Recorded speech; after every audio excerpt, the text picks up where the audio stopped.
ഇത്രയും ബഹുമാനിച്ച് ഒരു മീറ്റ് ദി പ്രസ്സിൽ എന്നെ ക്ഷണിച്ചതിലും വരാൻ കഴിഞ്ഞതിലുള്ള സന്തോഷവും നന്ദിയും അറിയിക്കുകയാണ്. ഞാൻ 2-3 പ്രസ് മീറ്റുകൾ നടത്തിയിരുന്നെങ്കിലും അത് ട്രിവാൻഡ്രത്ത് ക്രമീകരിക്കാൻ കഴിഞ്ഞിരുന്നില്ല. സിവിൽ സപ്ലൈസ് കോർപ്പറേഷനും ഒക്കെ ആയിട്ടുള്ള ആദ്യത്തെ മീറ്റിങ്ങിന് ശേഷം എറണാകുളത്ത് തന്നെയായിരുന്നു പ്രസ് മീറ്റ് കൂടിയത്. സപ്ലൈകോ ഹെഡ് ഓഫീസ് അവിടെയാണ്, നിങ്ങൾക്കറിയാം. പിന്നീട് 1-2 വട്ടം പ്രസ്സുമായിട്ട് സംസാരിച്ചെങ്കിലും ട്രിവാൻഡ്രം പ്രസ് ക്ലബ്ബിൽ എത്താൻ കഴിഞ്ഞിരുന്നില്ല. തീർച്ചയായിട്ടും ഇന്ന് വരുമ്പോൾ ഏറെ സന്തോഷം ഞാൻ ഒരിക്കൽ കൂടി പ്രകടിപ്പിക്കട്ടെ. UDF ഗവൺമെൻറ് ചുമതലയേറ്റതിന് ശേഷം സിവിൽ സപ്ലൈസ് ഡിപ്പാർട്ട്മെൻറ്റിൻ്റെ പ്രവർത്തനങ്ങൾ വിവിധ തലങ്ങളിലുള്ള ഏകോപനത്തിലൂടെ മുമ്പോട്ട് കൊണ്ടുപോകുക എന്നുള്ളതാണ് ആദ്യമായി തന്നെ ഞാൻ ശ്രദ്ധിച്ചിരുന്ന ഒന്ന്. നിങ്ങൾക്ക് അറിവുള്ളതുപോലെ നെല്ല് സംഭരണം ഞങ്ങൾ ചുമതലയേൽക്കുമ്പോൾ ഏറ്റവും വലിയ ഒരു പ്രതിസന്ധിയായി നിലനിന്നിരുന്ന ഒന്നായിരുന്നു. ഞങ്ങളുടെ ആദ്യത്തെ വെല്ലുവിളികളിലും ഒന്ന് നെല്ല് സംഭരണത്തിൻ്റെ പ്രശ്നങ്ങൾ പരിഹരിക്കുക എന്നതാണ്. അതിൻ്റെ ഭാഗമായി ഞങ്ങൾ ആദ്യം തന്നെ നിലവിലുള്ള ബാങ്ക് കൺസോർഷ്യത്തിൻ്റെ ലോൺ എമൗണ്ട് ഞങ്ങൾ എൻഹാൻസ് ചെയ്ത് നൽകിക്കൊണ്ട് 1600 കോടിയായി ഞങ്ങൾ വർദ്ധിപ്പിച്ചു കൊടുത്തു. ഒപ്പം തന്നെ അവരുടെ കാലാവധി നീട്ടിക്കൊടുത്തു.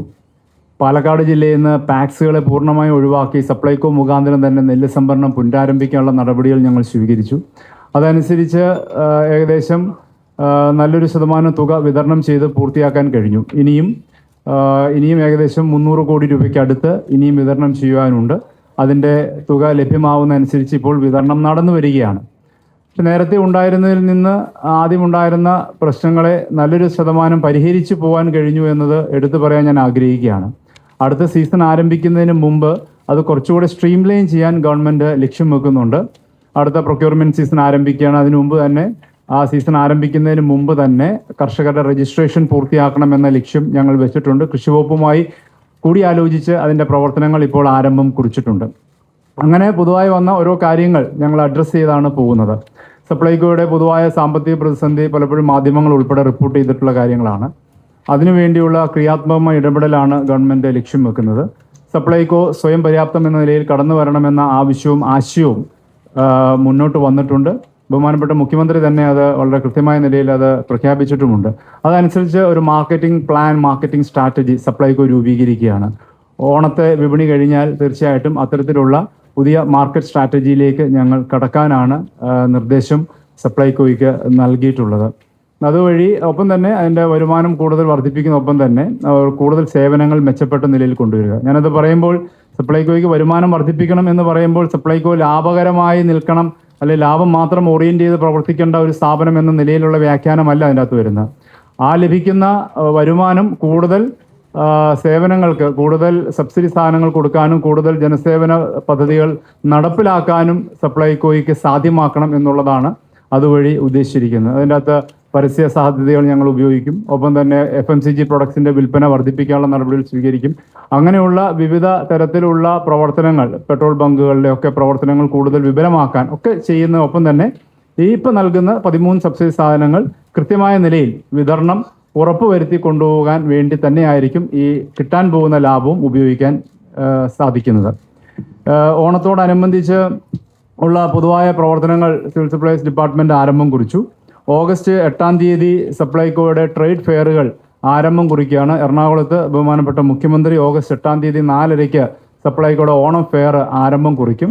ഓണം ട്രേഡ് ഫെയർ എന്ന നിലയിലാണ് ഇത്തവണ 3 മെട്രോ നഗരങ്ങളിൽ തിരുവനന്തപുരത്തും എറണാകുളത്തും കോഴിക്കോടും ഇത് നടപ്പിലാക്കുന്നത്. അത് വളരെ വിപുലമായ നിലയിൽ സബ്സിഡി സാധനങ്ങളോടൊപ്പം തന്നെ മറ്റ് ഉൽപ്പന്നങ്ങളും മറ്റ് ഒരു ട്രേഡ് ഫെയർ മോഡലിലേക്ക് ഉള്ള പ്രവർത്തനങ്ങളാണ് അവിടെ ഉണ്ടാകുന്നത്. ഒപ്പം തന്നെ എല്ലാ ജില്ലാ ഫെയറുകളും 14 ജില്ലകളിലും ജില്ലാ ഫെയറുകളും എല്ലാ നിയോജകമണ്ഡല തല ഫെയറുകളും ആരംഭം കുറിക്കുവാനുള്ള നടപടികളാണ് സ്വീകരിച്ചിരിക്കുന്നത്. അതിൻ്റെ അകത്ത് നേരത്തെ ഉള്ളതിനേക്കാൾ നിയോജകമണ്ഡല ഫെയറുകൾ കൂടുതൽ കൃത്യതയോടെ നടത്തണം എന്നുള്ള തീരുമാനം എടുത്തിട്ടുണ്ട്. ഇപ്പോൾ ട്രേഡ് ഫെയർ വിപുലമാവുന്നു. ഒപ്പം തന്നെ ജില്ലാ ഫെയർ അത് കുറച്ചുകൂടി നേരത്തെ ആരംഭിക്കുകയാണ്. ഓഗസ്റ്റ് ആദ്യവാരം തന്നെ ഇതൊക്കെ ആരംഭിക്കുകയാണ്. ഓഗസ്റ്റ് 12-ാം തീയതിയോടെ 12-13 തീയതികളിലായിട്ട് ജില്ലാ ഫെയറുകൾ ആരംഭം കുറിക്കും. അവസാനത്തെ ഓണത്തോടനുബന്ധിച്ച് ലാസ്റ്റ് 6 days ആയിരിക്കും നിയോജകമണ്ഡലതല ഫെയറുകൾ ഉണ്ടാവുന്നത്. ഇതുവഴി ഏകദേശം അരിയുടെ വിതരണം സിവിൽ സപ്ലൈസ് ഡിപ്പാർട്ട്മെൻറ്റും സപ്ലൈകോയും വഴി 1,65,932 മെട്രിക് ടൺ അരി ഈ ഓണക്കാലത്ത് വിപണിയിൽ എത്തിക്കാനാണ് ഗവൺമെൻറ് ലക്ഷ്യം വെച്ചിരിക്കുന്നത്. അത് വിവിധ പദ്ധതികളോട് നിലവിലുള്ള വിഹിതവും OMS സ്കീംസും ഒപ്പം തന്നെ ടൈഡ് ഓവർ വിഹിതവും എല്ലാം ഉൾപ്പെടുത്തിക്കൊണ്ടാണ് 1,60,932 മെട്രിക് ടൺ 2 ഡിപ്പാർട്ട്മെൻറ്റുകൾ വഴി ഉള്ള വിതരണത്തിനായിട്ടുള്ള നടപടികൾ ആരംഭിക്കുന്നത്. സപ്ലൈകോയ്ക്ക് ഇത്തവണ ഞങ്ങൾ മറ്റൊരു നിർദ്ദേശം നൽകിയിരിക്കുന്നത് സെപ്റ്റംബർ മാസത്തെ സബ്സിഡി ഉൽപ്പന്നങ്ങൾ കൂടി വാങ്ങാൻ താല്പര്യമുള്ളവർക്ക് ഓഗസ്റ്റിൽ അത് വിതരണം ചെയ്യും. സബ്സിഡി അരി ഉൾപ്പെടെ നിങ്ങൾക്കറിയാം 8 കിലോയാണ് ഒരു കാർഡ് ഹോൾഡറിന് ഒരു മാസം കൊടുക്കുന്നത്. അങ്ങനെ കൊടുക്കുന്ന അരി സെപ്റ്റംബർ മാസത്തിലുള്ള വിഹിതവും കൂടി ആവശ്യമുണ്ടെങ്കിൽ ആവശ്യക്കാർക്ക് വാങ്ങാനുള്ള സൗകര്യങ്ങൾ ഓണത്തോടനുബന്ധിച്ചുണ്ടാവും. പിന്നീട് ഈ നീലക്കാർഡുകൾക്ക് എക്സ്ട്രാ ആയിട്ടുള്ള അരി വിതരണം ചെയ്യാനുള്ള നിർദ്ദേശം നൽകിയിട്ടുണ്ട്. അതിൻ്റെ അകത്ത് 3 കിലോ അരിയും 2 കിലോ ഗോതമ്പും അധികമായിട്ട് നീലക്കാർഡുകൾക്ക് നൽകാനായിട്ടുള്ള തീരുമാനം എടുത്തിട്ടുണ്ട്. അവരുടെ നോർമൽ വിഹിതത്തിന് പുറമെ ഗോതമ്പിൻ്റെ അലോട്ട്മെൻറ്റ് എല്ലാ NPS, NPNS അടക്കമുള്ള കാർഡുകൾക്കും ലഭ്യമാക്കാനുള്ള നടപടികളാണ് ഇവിടെ സ്വീകരിച്ചിരിക്കുന്നത്. AY കാർഡുകൾക്ക് സൗജന്യ ഓണക്കിറ്റിൻ്റെ വിതരണം ഓഗസ്റ്റ് ആദ്യ വാരത്തോടെ തന്നെ ആരംഭം കുറിക്കാനാണ് ലക്ഷ്യം വെച്ചിരിക്കുന്നത്. സപ്ലൈസ് ഡിപ്പാർട്ട്മെൻറ്റിന് ഇതുവരെ 448 കോടി രൂപ ഗവൺമെൻറ്റിൽ നിന്ന് പല സന്ദർഭങ്ങളിലായിട്ട് അനുവദിച്ചിട്ടുണ്ട്.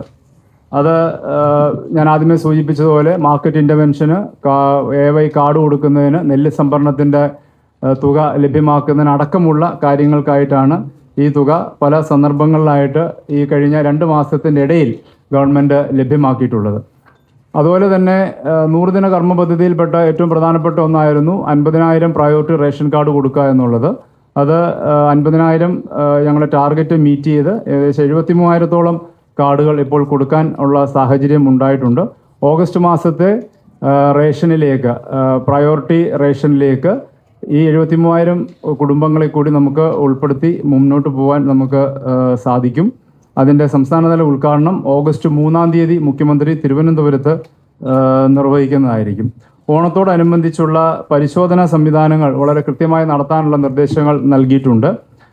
അതനുസരിച്ച് ഉള്ള ആദ്യത്തെ റൗണ്ട് പരിശോധന ആരംഭം കുറിച്ചു. കളക്ടർമാരുടെ നേതൃത്വത്തിൽ പ്രത്യേകമായുള്ള സ്ക്വാഡുകൾ രൂപീകരിച്ച് ഓണക്കാല വിപണി നിയന്ത്രണ വിധേയമായി നിലനിർത്താൻ ഉള്ള നടപടികൾ തീർച്ചയായിട്ടും സ്വീകരിക്കും. ഒപ്പം തന്നെ പ്രൈസ് മോണിറ്ററിംഗ് സെല്ലിൻ്റെ പ്രവർത്തനങ്ങൾ കൂടുതൽ ആക്ടിവേറ്റ് ചെയ്ത് മുന്നോട്ട് പോകാനുള്ള നിർദ്ദേശങ്ങൾ ഞങ്ങൾ നൽകിയിട്ടുണ്ട്. അപ്പോൾ അതിൻ്റെ അകത്ത് ഏതെങ്കിലും തരത്തിലുള്ള പൂഴ്ത്തിവെപ്പോ കരിഞ്ചന്തയോ അങ്ങനെയൊക്കെയുള്ള സാഹചര്യങ്ങൾ ഉണ്ടെങ്കിൽ അതിനെതിരെ കർശനമായ നടപടികൾ സ്വീകരിക്കണമെന്നുള്ള നിർദ്ദേശം ജില്ലാ സപ്ലൈ ഓഫീസേഴ്സ് നൽകിയിട്ടുണ്ട്. കളക്ടർമാരോട് ഞാൻ പ്രത്യേകമായിട്ട് റിക്വസ്റ്റ് ചെയ്തിട്ടുണ്ട്. സ്ക്വാഡുകളുടെ പ്രവർത്തനങ്ങൾ ഓഗസ്റ്റ് ആദ്യവാരം തന്നെ നടപടികളിലേക്ക് കടക്കണമെന്നതിന് സമയം അത് വിവിധ ഡിപ്പാർട്ട്മെൻറ്റുകൾ കേന്ദ്രീകരിച്ചായിരിക്കും അവരുടെ കളക്ടറിൻ്റെ നേതൃത്വത്തിലുള്ള സ്ക്വാഡുകൾ ഉണ്ടാവുന്നത്. പിന്നെ ഈ വരുന്ന ഓണ ഫെയറുകളിൽ ഹോർട്ടികോർപ്പിൻ്റെ റിക്വസ്റ്റ് ഞങ്ങൾ ചോദിച്ചിട്ടുണ്ട്. ഹോർട്ടികോർപ്പ് അവരുടെ സ്റ്റോളുകൾ അവർക്ക് താല്പര്യമുള്ള സ്ഥലങ്ങളിലെല്ലാം അവർക്ക് സ്പേസ് കൊടുക്കും. അങ്ങനെ പച്ചക്കറികളുടെ വിതരണവും കൂടി സപ്ലൈകോയുടെ ഔട്ട്ലെറ്റ്സുകൾ കേന്ദ്രീകരിച്ച് ലഭ്യമാക്കാൻ ഓണ ഫെയറുകൾ കേന്ദ്രീകരിച്ച് നടപ്പിലാക്കാൻ ഉദ്ദേശിച്ചിട്ടുണ്ട്.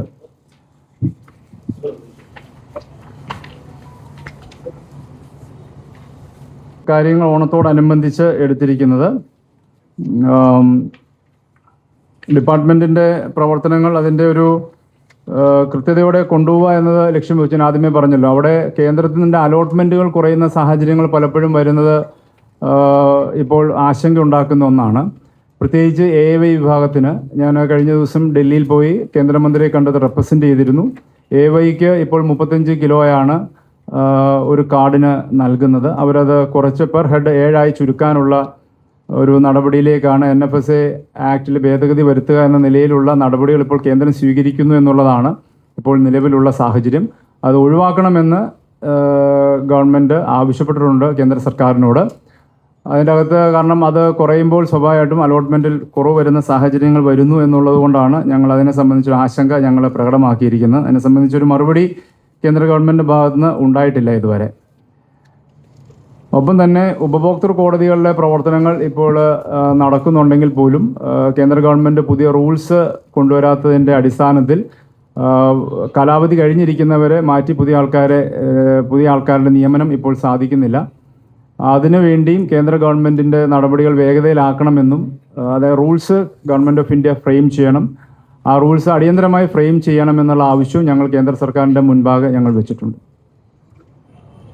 ഇത് അലോട്ട്മെൻറ്റ് വർദ്ധിപ്പിക്കാൻ ഞങ്ങൾ ആവശ്യപ്പെട്ടിട്ടുണ്ട്. അതിനെ സംബന്ധിച്ച് ഒരു മറുപടി അവർ ഇതുവരെ നൽകിയിട്ടില്ല. ഞാൻ പെട്രോളിയം മന്ത്രിക്ക് നേരിട്ട് കത്തയച്ചിട്ടുണ്ട്, ഡിപ്പാർട്ട്മെൻറ്റ് മുഖാന്തരവും അയച്ചിട്ടുണ്ട്. അവർ ഒരു കൃത്യമായ നിലയിൽ അവർ എല്ലാ വർഷവും കുറച്ചുകൊണ്ട് വരുന്നുണ്ട്. അതൊരു വലിയ പ്രശ്നമാണ്, വലിയ പ്രതിസന്ധിയും തന്നെയാണ്. അപ്പോൾ അത് വർദ്ധിപ്പിക്കണമെന്ന ആവശ്യം ഞങ്ങൾ മുന്നോട്ട് വെച്ചിട്ടുണ്ട്. ഇപ്പോൾ മത്സ്യബന്ധനത്തിന് മണ്ണെണ്ണ കൊടുക്കുന്നതും വർഷങ്ങളായി, കലാകാലങ്ങളായി, പതിറ്റാണ്ടുകളായി അതാണ് നിലനിർത്തി വരുന്നത്. അപ്പോൾ അവിടെയും ഈ പറയുന്ന ഒരു പ്രതിസന്ധി അലോട്ട്മെൻറ്റ് കുറയുമ്പോൾ ആ മേഖലയിലും ഉണ്ടാവും. അപ്പോൾ അതുകൊണ്ട് ആ വിഷയം ഞങ്ങൾ ഗവൺമെൻറ്റിൻ്റെ ശ്രദ്ധയിൽ കൊണ്ടുവന്നിട്ടുണ്ട്. അതിനൊരു മറുപടി അവരുടെ ഭാഗത്തു നിന്ന് ഇതുവരെ വന്നിട്ടില്ല. വേഗതയിൽ അതിൻ്റെ വിതരണം നടക്കും. ഇപ്പോൾ 104 കോടി ഇപ്പോൾ റിലീസ് ചെയ്തു. അതിൻ്റെ വിതരണം ഇപ്പോൾ ആരംഭിക്കുകയാണ്. ഒപ്പം തന്നെ സ്റ്റേറ്റ് ഇൻസെൻറ്റീവ് ബോണസും പിന്നെ കേന്ദ്രത്തിൽ നിന്ന് ലഭിക്കാനുള്ള ഏകദേശം ഒരു 300 കോടിയും കൂടി ലഭിക്കാനുണ്ട്. അത് അടുത്ത ദിവസങ്ങളിൽ തന്നെ ഉണ്ടാവും. ഓണത്തിന് മുമ്പ് തന്നെ വിതരണം പൂർത്തിയാക്കാനാണ് ഞങ്ങൾ മാക്സിമം നോക്കിക്കൊണ്ടിരിക്കുന്നത്. മാക്സിമം അത് ടൈറ്റ് ചെയ്തിട്ടുണ്ട്. കേന്ദ്രത്തിൻ്റെ ഫണ്ട് കിട്ടാൻ ഞാൻ നേരിട്ട് ചെന്ന അവസരത്തിൽ അവർ അന്ന് ഒരു 100 കോടിക്ക് അടുത്ത് റിലീസ് ചെയ്തു. ബാക്കിയുള്ള തുക ഉടനെ തന്നെ റിലീസ് ചെയ്യുമെന്നാണ് അറിയാൻ കഴിയുന്നത്. മാക്സിമം ഞങ്ങളത് വേഗതയിലാക്കിക്കൊണ്ടാണ് ഇരിക്കുന്നത് കൊടുത്ത് തീർക്കാൻ വേണ്ടി. കഴിഞ്ഞു, അത് കൊടുത്തു കഴിഞ്ഞ് ഇപ്പോൾ സ്റ്റേറ്റ് ഇൻസെൻറ്റീവ് ബോണസ് 104 കോടി രൂപ ഇപ്പോൾ റിലീസ് ചെയ്തു. അതാണ് ഇപ്പോൾ വിതരണം നടക്കുന്നത്. അതിൻ്റെ ബാക്കി തുക അടുത്ത ദിവസങ്ങളിൽ തന്നെ ലഭിക്കും. ഫെബ്രുവരി വരെയുള്ള അവരുടെ പൈസ പൂർണ്ണമായും ലഭ്യമാക്കിയിരുന്നു. അത് ഞാൻ വന്നതിന് ശേഷം ഈ പുതിയ ഗവൺമെൻറ് വന്നതിന് ശേഷമാണ് അതിൻ്റെ നടപടികൾ സ്വീകരിച്ചത്. ഫെബ്രുവരിക്ക് ശേഷമുള്ളതിന് അണ്ടർ പ്രോസസ്സിംഗ് ആണ്. അത് ഉടനെ തന്നെ അത് കൊടുക്കും. ഇന്ന് ഞാൻ അവരുടെ ചർച്ച 4:30 ഞാൻ വിളിപ്പിച്ചിട്ടുണ്ട്. ട്രാൻസ്പോർട്ടേഴ്സ് 3:30 ട്രാൻസ്പോർട്ടേഴ്സിനെ ഞാൻ വിളിപ്പിച്ചിട്ടുണ്ട് കാണാൻ വേണ്ടി. ഈ ഒരു ഓണത്തിൻ്റെ സമയത്ത് അങ്ങനെ സമരത്തിലേക്ക് പോകരുത് എന്നുള്ളതാണ് ഞങ്ങൾ ആവശ്യപ്പെടുന്നത്. കാരണം ഈ ഒരു സമയത്ത് അങ്ങനെയുള്ള ഒരു സമ്മർദ്ദമോ കാര്യങ്ങളോ ആരുടെ ഭാഗത്തുനിന്നും ഉണ്ടാവാൻ പാടില്ല. അവരുടെ കൊടുക്കാനുള്ള കുടിശ്ശിക തീർച്ചയായിട്ടും കൊടുത്തു തീർക്കുകയും ചെയ്യും.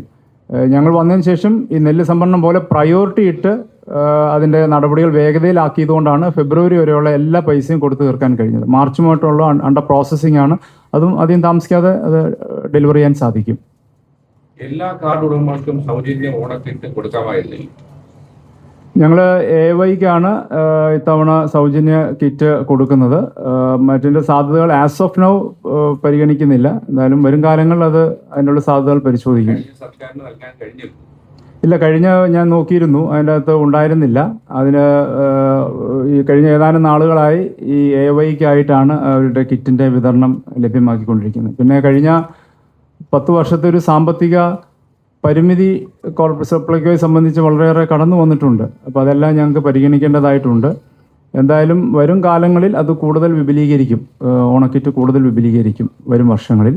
ആസ് ഓഫ് നൗ AYക്കാണ് ലഭ്യമാക്കുന്നത്. നടപ്പിലാക്കാൻ വേണ്ടിയുള്ള ഇത് മുന്നോട്ട് വെച്ചിട്ടുണ്ട്.